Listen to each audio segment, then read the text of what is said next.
பையன்: அப்பா, இன்னைக்கும் அக்கா அதோட கல்யாணத்தில் ஏன்பா அழுதுச்சு? அப்பா: நம்மளை பிரிஞ்சு அடுத்தவங்க வீட்டுக்கு போகிறாங்கல்ல, அதான்ப்பா அழுறாங்க. பையன்: அப்பா, அக்கா வீட்டுக்காரர் மட்டும் ஏன்பா சிரிச்சுக்கிட்டே இருக்கிறாரு? அப்பா: அவர் நாளையிலேருந்து தினமும் அழுவாருப்பா. தோழி 1: என் புருஷன் சைக்கிள் மாதிரி. தோழி 2: ஏன், எப்படி? தோழி 1: மிதிச்சாதான் வேலை செய்வார்.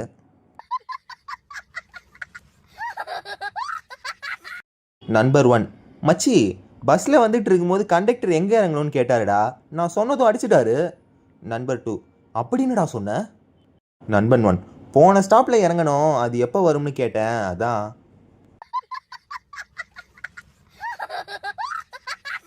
ஒருவர்: பெட்ரோல் டீசல் இல்லாத கார் எது? இன்னொருவர்: தெரியாது. ஒருவர்: கங்காரு தான். கார்த்திக்: டேய், உன் மனைவி செஞ்ச சமையலே மறக்க முடியாத சமையல் எது? தீபக்: உப்மாடா. கார்த்திக்: ஓ, அவ்வளோ மறக்க முடியாத அளவுக்கு டேஸ்ட்டாக இருக்குமா? தீபக்: நீ வேற, ஆரம்பத்துலேருந்து இப்போ வரையும் அவர் செஞ்சுக்கிட்டு இருக்க ஒரே சமையல் உப்மா தான்.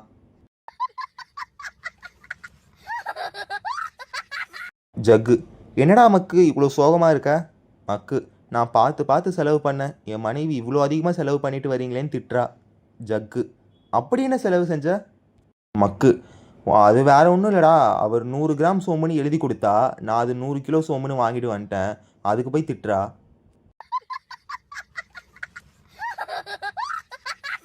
அம்மா: டேய், ஒரு நாளைக்கு இவ்வளோ சாக்லேட் சாப்பிட்டா வயிற்றில் பூச்சி தான்டா வரும். பையன்: ஓ, அதுக்கும் வேணும்னு கேட்க வருதோ?